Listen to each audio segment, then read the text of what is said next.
Milagre em 28 minutos.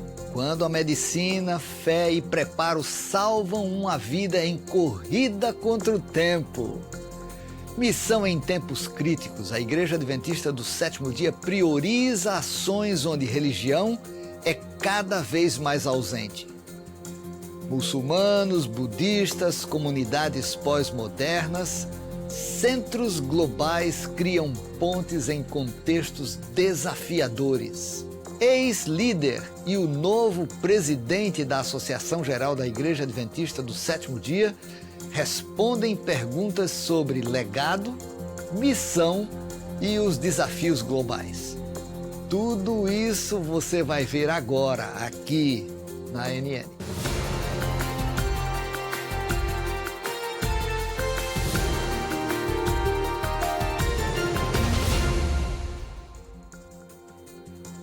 Num planeta em crise, levar esperança exige estratégia. Com novos líderes à frente, a Igreja Adventista do Sétimo Dia coloca como prioridade máxima o projeto Mission Refocus. Uma resposta ousada aos desafios mais urgentes da humanidade, com investimento em recursos, pessoas preparadas e coragem para enfrentar lugares onde a fé deixou de fazer sentido. Mission Refocus é uma iniciativa global destinada a responder a alguns dos maiores desafios missionários do mundo. Ela se concentra em 3 grandes janelas missionárias.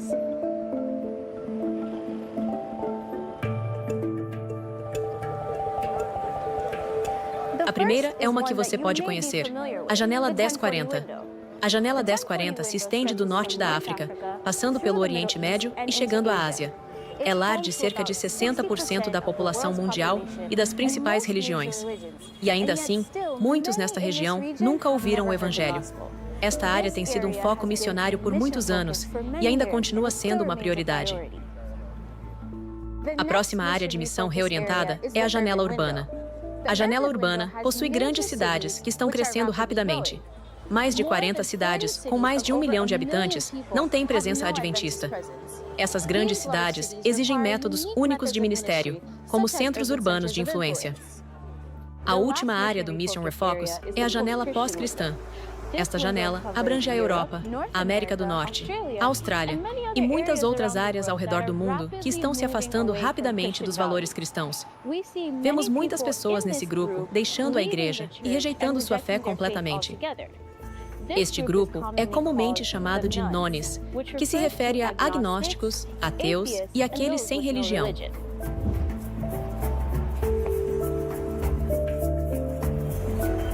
Cada uma dessas janelas do Mission Refocus é única em seus próprios desafios e oportunidades. Por favor, ore pelo trabalho contínuo da igreja nessas áreas e considere como você pode fazer parte do Mission Refocus. E como comunicar fé em um mundo que não fala a mesma linguagem espiritual? Onde tradições milenares convivem com o ceticismo moderno e onde a religião, para muitos, já perdeu o sentido. A resposta envolve preparo. 6 centros de missão ao redor do mundo ajudam a cruzar fronteiras culturais com foco no respeito, amizade e vida eterna. Em um mundo de inúmeras crenças e descrenças, onde tradições antigas se encontram com o ceticismo moderno, onde cidades movimentadas e vilarejos remotos falam cada um diferentes idiomas da alma, como podemos nos conectar verdadeiramente com as pessoas por Jesus? A resposta está onde a fé encontra o contexto, onde as Escrituras falam a cultura e onde a esperança se torna uma experiência vivida. 6 centros de missão globais servem para nos ajudar a entender melhor e compartilhar de forma mais eficaz a mensagem adventista com pessoas de visões de mundo muito diferentes. Pessoas que não compartilham nossa crença na Bíblia como um livro sagrado e inspirado. Os centros nos ajudam a encontrar pessoas onde elas estão, com a verdade envolta em compreensão.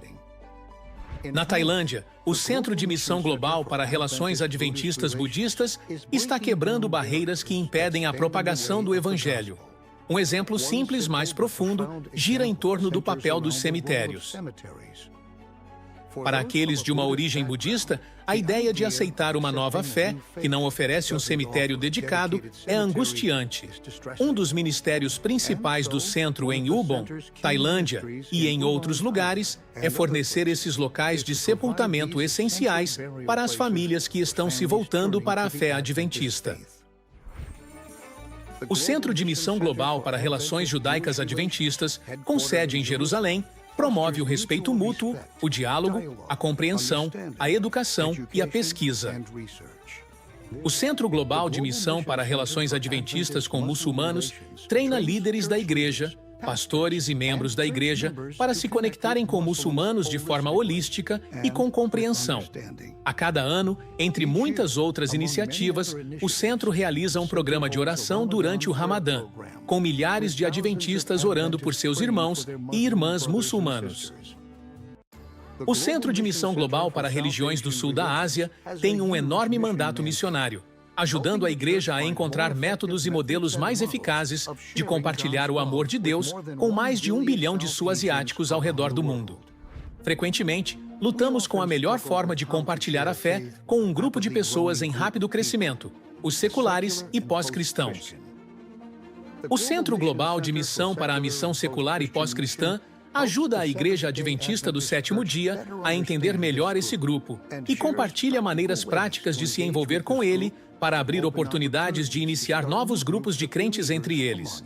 Hoje, existem pelo menos 34 megacidades, centros urbanos com mais de 10 milhões de habitantes. Embora nunca devamos negligenciar as áreas rurais, as cidades em rápido crescimento são nosso novo campo missionário. O Centro de Missão Global para a Missão Urbana ajuda a equipar a igreja para plantar igrejas de forma mais eficaz em comunidades urbanas ao redor do mundo. Os 6 centros de missão globais se concentram em nossos maiores desafios missionários. As 3 janelas de reorientação missionária, a janela 1040, a janela secular e pós-cristã e a janela urbana. Cada centro compartilha a mesma base missionária, o método de ministério de Cristo. Essa abordagem missionária holística nos chama a nos misturar com as pessoas, mostrar empatia, atender às necessidades, conquistar a confiança e convidá-las a seguir Jesus. Em um mundo complexo e fragmentado, os centros de missão globais servem como oficinas missionárias, produzindo novos recursos e aprimorando novos métodos. Continuemos a orar por eles enquanto nos ajudam a transcender barreiras culturais e divisão de mundo, uma relação intencional de cada vez. Um ataque cardíaco no meio de um jogo, um homem desaba no vestiário. O amigo percebe o risco e age rápido. Em minutos começa a corrida pela vida. Da primeira chamada de emergência até a sala de intervenção cardíaca, 28 minutos. Hoje ele volta ao hospital, frente a frente com quem faz o impossível virar rotina. Uma história real que prova a precisão da medicina em hospital adventista nos Estados Unidos. Hoje tivemos a maravilhosa oportunidade de reunir a comunidade, a equipe de emergência médica, o paciente e a equipe da Advent Health para celebrarmos juntos. Tivemos 28 minutos excepcionais, do gol à bola, para este paciente que sofreu um ataque cardíaco em campo. Eu estava jogando um jogo de hóquei com um grupo de amigos que eu conheço e com quem venho jogando há anos, e simplesmente não estava me sentindo bem. Fui para o vestiário, usei um inalador, mas ainda não me sentia bem. E foi então que alguns outros sintomas começaram, com um pouco de dor no peito. E então alguns dos meus amigos entraram, um dos quais é um paramédico de Chicago. Fomos chamados para um atendimento de dor no peito. Quando chegamos à pista de patinação, vimos que ele estava com muita falta de ar. Muito suado. Ele disse que sentia uma dor no peito, irradiando para o braço direito. Então decidimos levá-lo para o hospital imediatamente. Foi uma transição tranquila de nós para eles. O paramédico teve que admitir que, bem, parecia um ataque cardíaco. Vamos fazer um eletrocardiograma rapidamente. E se o eletrocardiograma não estiver normal, leve-o ao hospital imediatamente. Em seguida, alerte o hospital que um infarto do miocárdio com supradesnivelamento do segmento ST está chegando. É incrivelmente importante que restauramos o fluxo sanguíneo para o músculo cardíaco o mais rápido possível. Tenho certeza de que você você já ouviu o termo tempo é músculo. E isso é verdade. Quanto mais rápido conseguirmos restaurar o fluxo sanguíneo para o músculo cardíaco, melhor será o resultado para o paciente e menores serão as repercussões para ele. Eu estava consciente de tudo, assistindo a tudo acontecer. Eles me levaram para o pronto-socorro. Eles me despiram, colocando novos absorventes, fazendo o que precisavam fazer para me preparar para ir para o laboratório de cateterismo. Atendemos o paciente imediatamente após a chegada ao pronto-socorro. A equipe sabe como prepará-lo, remover as roupas, aplicar eletrodos de desfibrilação e inserir um cateter intravenoso. Isso requer uma boa comunicação entre o pronto-socorro e a equipe do laboratório de cateterismo. Isso demonstra como um paciente com um ataque cardíaco grave deve ser tratado, desde o reconhecimento no local até a ativação pré-hospitalar e a transferência imediata para o laboratório de cateterismo. Conseguir um tempo de 28 minutos, da porta à bolsa, é incrivelmente bom. É o melhor que se pode esperar em um caso tão grave. Me sinto ótimo. O hospital é absolutamente incrível. Eu sabia os nomes deles e pude apertar suas mãos, porque se alguém não tivesse feito seu trabalho, eu não estaria aqui. Anthony sobreviveu graças a uma resposta rápida e coordenada. A Advent Health, mencionada na reportagem, é uma instituição ligada à Igreja Adventista do Sétimo Dia e prestou socorro ao paciente. Um ciclo que entra para a história. Depois de 15 anos na liderança mundial da Igreja Adventista do Sétimo Dia, Ted e Nancy Wilson falam pela última vez em meio à transição de presidentes. Uma entrevista marcada por convicções proféticas, memórias e uma alerta à Igreja. Eu só tenho que ressaltar de uma forma muito forte que eu acredito que Jesus está voltando muito em breve. Todas as situações desafiadoras dos livros de Daniel e Apocalipse e o grande conflito, todos esses cenários vão se concretizar muito em breve. Mesmo que você olhe para fora e tudo pareça estar funcionando, o tráfego ainda está fluindo todo mundo. Vou te dizer, estamos muito perto de uma mudança completa do que vai acontecer. É por isso que precisamos ter essa urgência. Sim. Acho que tentar transmitir isso ainda mais é uma coisa muito importante. Você não quer chocar as pessoas ou assustá-las, porque não há nada necessariamente assustador em entrar nos eventos dos últimos dias. Se você estiver confiando no Senhor, vamos ter que fazer isso completamente, porque estaremos em situações que são completamente insustentáveis, humanamente falando. Mas eu diria que a urgência dos tempos, eu incentivaria isso ainda mais. A coisa mais próxima que vi de Pentecostes, e Atos aconteceu quando estávamos na ilha de Mandoro. Nós ouvimos as histórias, nós vimos o filme, vídeos dessas pessoas que se mataram. Elas eram controladas por outro espírito. Eu deveria fazer a palestra sobre saúde antes que ele pregasse. Eu subi lá e eles tinham todas essas almas convertidas em cadeiras brancas. E havia iniciais, FR.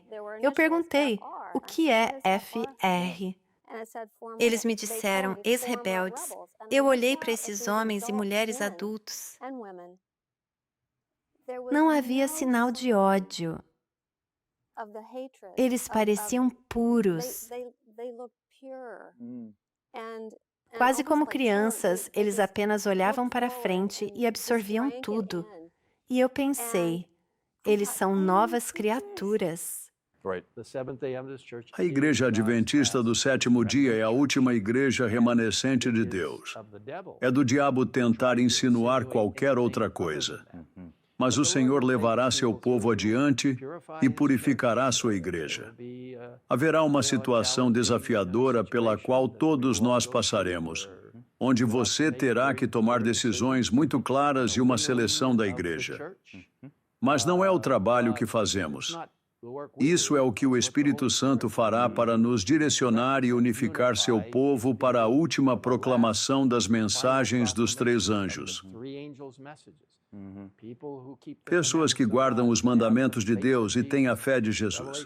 Apocalipse 12:17. E o testemunho de Jesus? Apocalipse 19:10 diz: é o espírito de profecia, que os adventistas do sétimo dia, em todo lugar, levem suas Bíblias como o padrão mais alto. Deus está falando conosco. E então o espírito de profecia que nos leva a Cristo e a sua palavra. Cristo é a palavra viva, e Ele nos deu sua palavra escrita. Essas duas coisas, eu acho, são maneiras poderosas pelas quais os adventistas do sétimo dia podem manter seu foco na missão da igreja, que é impulsionada pela mensagem da igreja. Ted e Nancy Wilson lideraram milhões, cruzaram o mundo com uma mensagem, enfrentaram crises globais. Agora, se despedem do centro das decisões, não como quem encerra uma missão, mas como quem segue firme, de pé, no mesmo chamado: preparar pessoas para o breve retorno de Cristo.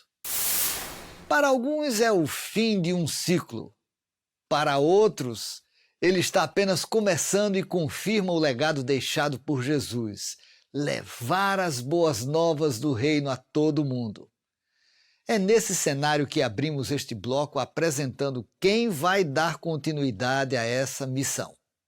Estamos falando do novo presidente da Associação Geral dos Adventistas do Sétimo Dia, o pastor Ayrton Keller. Após ser eleito em St. Louis, Missouri, ele concedeu uma entrevista exclusiva à Adventist Review. Nela, Keller fala sobre eleição, liderança, visão e desafios, ressaltando sua confiança em Deus e a convicção de que o Senhor vai continuar guiando esta igreja. Vamos conferir os principais destaques desta entrevista. Estávamos nos bastidores e a comissão de nomeação saiu para o palco da Assembleia número 62 da Associação Geral aqui em St. Louis e recomendaram o nome do pastor Ayrton Keller. Ele foi eleito, aceitou, fez uma breve fala e fomos levados até lá. Tiramos algumas fotos dele e agora ele está em nosso estúdio. Vamos cumprimentá-lo e parabenizá-lo, Senhor. Não conseguimos imaginar o humor, o estado de espírito que o Senhor está passando agora. Estamos nesta entrevista, há muita coisa acontecendo e eu só quero lhe perguntar, de uma perspectiva humana, como o Senhor está se sentindo agora? Estou sem palavras, mas me sinto confiante no Senhor, porque sei que Ele está guiando esta igreja. Confio que Ele fará o necessário para avançarmos, com minha liderança e especialmente com a vida da igreja. Confiança é a palavra. Sem ela, não consigo aceitar nem seguir em frente. Ao mesmo tempo, estou desesperado. Não sei o que virá amanhã. Há muitas reuniões, decisões, e não sei como lidar com tudo isso. Mas, mais uma vez, só posso seguir confiando no Senhor. Confiança.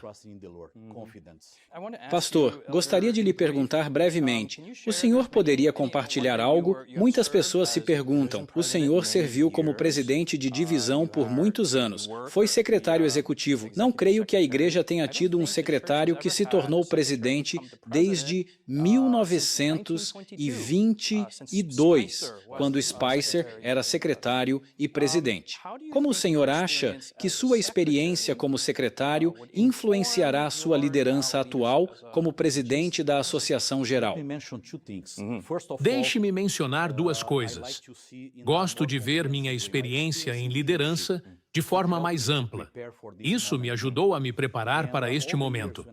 Trabalhei 12 anos como diretor de jovens, 15 como presidente de divisão e nos últimos 4 anos como secretário da Associação Geral. Ao longo desse tempo, duas palavras se fortaleceram em minha mente e coração: ministério e missão. Tenho plena convicção de que, onde quer que eu esteja, sou um pastor. Não sou apenas um administrador, nem um oficial. Sou, antes de tudo, um pastor. Preciso lidar com pessoas, resolver problemas e liderar com esse espírito pastoral. A segunda palavra é missão. Em cada função que exerci, esse sempre foi o foco. Como diretor, presidente e secretário, meu compromisso foi com a missão da igreja. Essas duas palavras me acompanham nesta nova fase e foram sendo moldadas e fortalecidas ao longo dos anos de serviço. Acredito que meu tempo na secretaria me deu duas coisas. Primeiro, experiência. Tive a oportunidade de conhecer melhor a Conferência Geral por dentro. E segundo, entendi mais profundamente o desafio da nossa missão mundial. Agora, quero focar ainda mais nas necessidades ao redor do mundo para pregar o Evangelho e ver Jesus voltar. O senhor tem desafios muito difíceis. Como presidente, presumo que sejam ainda mais difíceis. Se pudesse aconselhar todos os líderes do mundo, como o senhor pessoalmente encara os desafios? O senhor lê as Escrituras imediatamente? É uma oração? O senhor busca o amor da família? A que o senhor mais se apega? Um pouco de todos eles. Mas você sabe, quando eu tenho um desafio a enfrentar, o número 1 é a oração. Muitas vezes, antes de alguém vir ao meu escritório, essa pessoa passa um tempo orando, pedindo sabedoria ao Senhor para enfrentar uma situação que muitas vezes eu não sei o que posso dizer, como lidar, como resolver aquele problema. A oração é a primeira. O segundo, para mim, é buscar conselhos.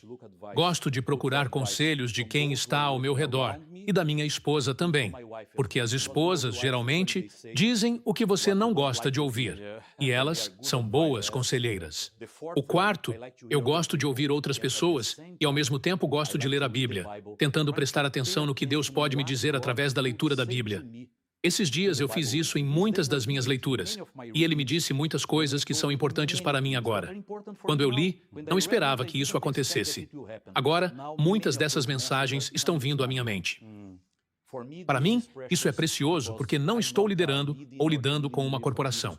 Estou lidando com a Igreja de Deus. Isso significa que o primeiro passo é pedir a sua orientação. Depois disso, a orientação daqueles que ele selecionou para estar perto de mim. E após isso, podemos seguir em frente, confiantes de que ele estará guiando tudo. Movido pelo amor a Cristo e pela compaixão pelo próximo, um dentista missionário tcheco partiu para Bangladesh há 25 anos com o objetivo de ajudar a mudar a realidade de pessoas carentes. Além do atendimento odontológico, o Dr. Milan Moskala levou esperança onde ela era mais necessária. Hoje, mesmo aposentado, ele volta todos os anos ao mesmo lugar para apoiar as comunidades que impactaram a sua própria vida.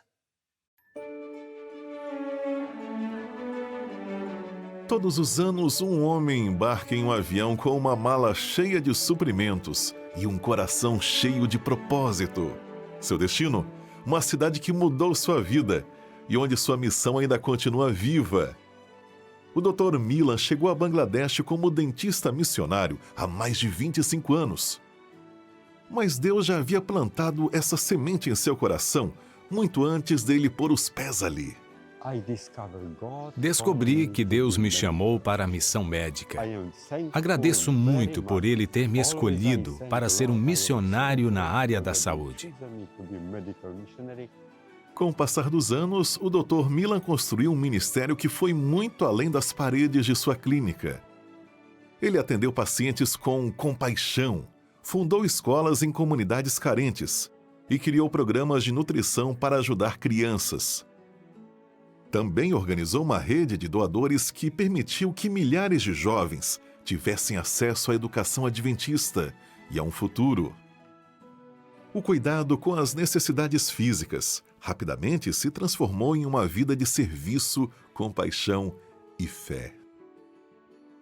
Apesar de estar aposentado há 10 anos, o Dr. Milan continua voltando todos os anos a Bangladesh para dar continuidade à missão que começou há décadas. Ele continua orientando líderes locais, visitando alunos, andando pelos bairros, orando com as famílias, animando os doentes e compartilhando esperança casa por casa. Para ele, aposentar-se significa apenas ter mais tempo para servir. Sou muito grato por ainda hoje poder servi-lo, mesmo estando aposentado. Ele continua me guiando a cada dia. Não quero fazer nada mais, nada menos do que a missão médica. Por causa da sua oferta missionária da Escola Sabatina, missionários como o Dr. Milan podem servir em lugares onde são mais necessários. Obrigado por contribuir.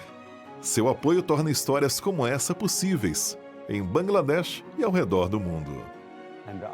Sou tão grato porque Deus me escolheu e me chamou para ser um missionário.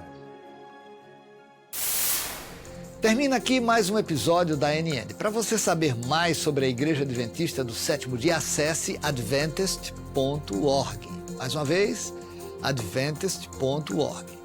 E para outras histórias do mundo todo, visite adventist.news/pt. Mais uma vez, adventist.news/pt.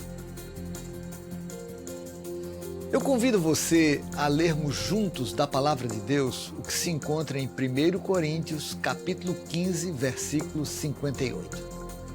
A Palavra de Deus diz: sede firmes e constantes, sempre abundantes na obra do Senhor, porque no Senhor o vosso trabalho não é em vão. Muito obrigado por sua companhia, que Deus abençoe você e sua família e um forte abraço.